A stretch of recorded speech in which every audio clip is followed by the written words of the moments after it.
Assalamualaikum dan salam Sarawak Maju Makmur. Bersama saya Fizah Munirah Mahrab. Berita utama, Kerajaan Sarawak tidak akan mengalah, malah akan terus menggandakan usaha bagi memastikan impian pengambil alihan Maswings Senden Berhad Maswings sebagai entiti penerbangan baru milik kerajaan negeri ini menjadi realiti. Premier Sarawak Datuk Patinggi Tan Sri Dr. Abang Abdul Rahman Zuhari Tun Datuk Abang Openg berkata, Kerajaan Sarawak telah mengambil langkah tegas untuk memperoleh Maswings sebagai komitmen dalam meningkatkan ketersambungan udara. Menurut beliau, ia merupakan aset penting untuk melengkapkan rangkaian pengangkutan dan logistik bagi membangunkan Sarawak sebagai hub penerbangan dengan mengembangkan perkhidmatan Maswing untuk memenuhi laluan serantau dengan tempoh penerbangan 6 hingga 7 jam. Jelasnya syarikat penerbangan milik Sarawak akan menjadikan perjalanan udara lebih berpatutan untuk segmen penduduk yang lebih luas. To me, for long-term interest, we must have our own Sarawak airline for the people of Sarawak.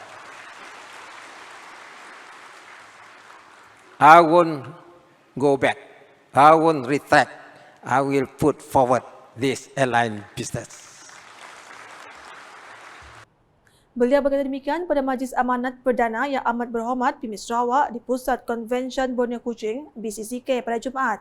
Datuk Patinggi Abang Zuhari menambah Kerajaan Sarawak juga komited untuk menyediakan pendidikan tinggi percuma menjelang 2026 kepada pelajar Sarawak yang layak dan mendaftar di semua 5 universiti dan kolej milik kerajaan iaitu Swinburne, Curtin University Teknologi Sarawak, Kolej Universiti ICATS dan Kolej Laila Taib. The initiative is to support skill development, such as mentorship program, to ensure that our workforce is equipped for the challenges of a rapidly evolving world. Dalam majlis sama turut berlangsung acara memotong kek sempena ulang tahun ke-7 kepimpinan Datuk Patinggi Abang Zuhari. Hadir sama dalam majlis itu ialah timbalan-timbalan Premier Sarawak iaitu Datuk Amar Degres Ugah Embas, Datuk Amar Awang Tengah Ali Hassan dan Datuk Amar Profesor Dr. Sim Kuiyan, Menteri Kerja Raya Datuk Seri Alexander Natalinggi, Menteri Pembangunan Wanita, Keluarga dan Masyarakat Datuk Seri Nancy Shukri, Menteri Perpaduan Negara Datuk Seri Aaron Agodagang, Setiausaha Kerajaan Sarawak Datuk Amar Muhammad Abu Bakar Mazuki, Setiausaha Persekutuan Sarawak Datuk Ahmad Nazri Muhammad Hassan, Menteri-Menteri Sarawak, Timbalan-Timbalan Menteri Sarawak dan Persekutuan dan tetamu kehormat yang lain. Dalam majlis sama, Timbalan Premier Sarawak Datuk Amar Degres Ugah Embas menyifatkan kepimpinan luar biasa yang ditunjukkan oleh Premier Sarawak selama 7 tahun menerjui Sarawak telah membawa perubahan besar kepada negeri ini. Menurutnya, kepimpinan Datuk Patinggi Abang Zuhari yang begitu cekap dan amanah dalam mengekalkan keamanan dan kestabilan politik di negeri ini. Tambah beliau lagi, kepimpinan Premier Sarawak bersifat menyeluruh dengan memperkenalkan strategi pembangunan 2030 pasca COVID-19 PCDS 2030 yang kini dapat dilihat kejayaannya. Datuk Ahmad Degres Ugah turut merakamkan penghargaan kepada kepimpinan Premier Sarawak yang telah mencipta sejarah penting bagi negeri ini dalam mencatatkan pendapatan tertinggi iaitu sebanyak 13.3 bilion ringgit tahun lalu. Justru katanya parti komponen dalam gabungan Parti Sarawak GPS akan terus memberi sokongan penuh kepada kepimpinan Premier Sarawak dalam mencapai lebih banyak kejayaan pada masa hadapan. Terdahulu ketika berucap, Setiausaha Kerajaan Sarawak Datuk Amar Muhammad Abu Bakar Marzuki berkata, warga Perkhidmatan Awam Negeri Sarawak PANS terus komited memberikan komitmen dalam menyampaikan perkhidmatan terbaik kepada rakyat selaras dengan motto and honour to serve. Menurut beliau, warga PANS berikrar memberikan komitmen berterusan dengan sepenuh hati untuk memastikan kejayaan pelaksanaan semua inisiatif di bawah strategi pembangunan pasca COVID-19 PCDS 2030 untuk pembangunan dan kemajuan Sarawak.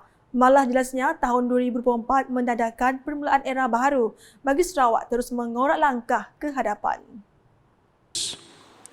This unprecedented event served as a wake-up call for the change. The current challenges of economic instability, climate change, food security crisis, and increased cost of living highlight the urgent need for the Sarawak Civil Service to foster adaptability and resilience to change. This demands our civil service to strengthen our skills, plan strategically, formulate and refine policies, regulation, work process to increase our overall efficiencies, effectiveness, and service delivery for more productive and resilient Sarawak. Dato' Amar Muhammad Abu Bakar menambah, dalam lanskap semasa yang tidak menentu, penerimaan perubahan dan mengamalkan amalan terbaik untuk lebih tangkas dalam memenuhi permintaan sektor swasta dan orang ramai amat diperlukan. As such, we in civil service will always open for greater partnership and teamwork with all our stakeholders, including our political leadership, private sectors, community leaders, NGOs, and the rakyat to ensure that a comprehensive and holistic solution to benefit everyone. Manakala pada sebelah pagi, Premier Sarawak Datuk Petinggi Tan Sri Dr. Abang Abdul Rahman Zahari Tun Datuk Abang Openg telah menerima kunjungan hormat dari Perdana Menteri Kesihatan Datuk Sri Dr. Zulkifli Ahmad di pejabatnya di Wisma Bapa Malaysia pada Jumaat. Difahamkan kunjungan tersebut adalah untuk membincangkan perkara autonomi kesihatan kepada Kerajaan Sarawak. Turut hadir ialah timbalan-timbalan Premier Sarawak, Datuk Amar Douglas Ugat Embas dan Datuk Amar Profesor Dr. Sim Kuiyan. Hadir sama dalam kunjungan hormat tersebut ialah timbalan Menteri Kesihatan, Datuk Lukan Isman Awang Sauni serta timbalan Menteri Kesihatan Awam Perumahan dan Kerajaan Tempatan Sarawak, Datuk Michael Tiang Ming Tee. Sedikit berita sukan. Kontijen Sukan Sarawak Suksar Zon Tengah meletakkan sasaran untuk meraih 40 pingat emas dalam edisi ketiga temasa itu yang akan berlangsung dari 15 hingga 18 Januari ini di Sibu. Ketua kontijennya yang juga residen bahagian Kapit, Galung Luang berkata dari jumlah itu 10 pingat emas disasarkan dalam acara angkat berat, 6 dalam taekwondo dan masing-masing 4 pingat dalam acara bola keranjang dan tinju. Kita telah menetapkan sasaran kita untuk mendapat pingat emas di Suksa pada tahun ini, di mana pada tahun yang lepas zon tengah mendapat tempat ketiga daripada 4 zon dan sekurang-kurangnya pada tahun ini walaupun tak dapat juara kita target untuk tempat yang kedua. Okey, jadi saya bagi pihak pengurus pasukan dan juga atlet yang telah pun dipilih, kita berharap mereka dapat memberikan persembahan yang terbaik dalam kejohanan Suksar pada kali ini. Beliau berkata demikian ketika ditemui media selepas mengadakan mesyuarat penyelarasan persediaan terakhir pasukan serta majlis penyerahan bendera dan baju pasukan kepada pengurus pasukan di Stadium Tertutup Sibu pada Khamis.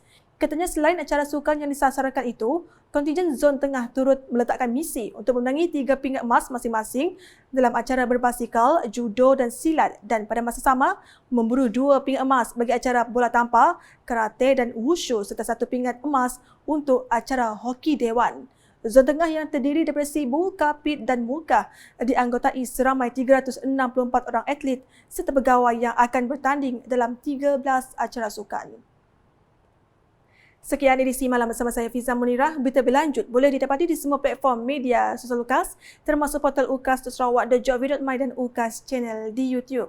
Mengakhiri buletin UKAS dengan pemakluman mengenai jadual dan tempat pertandingan acara sukan Suksar di Sibu.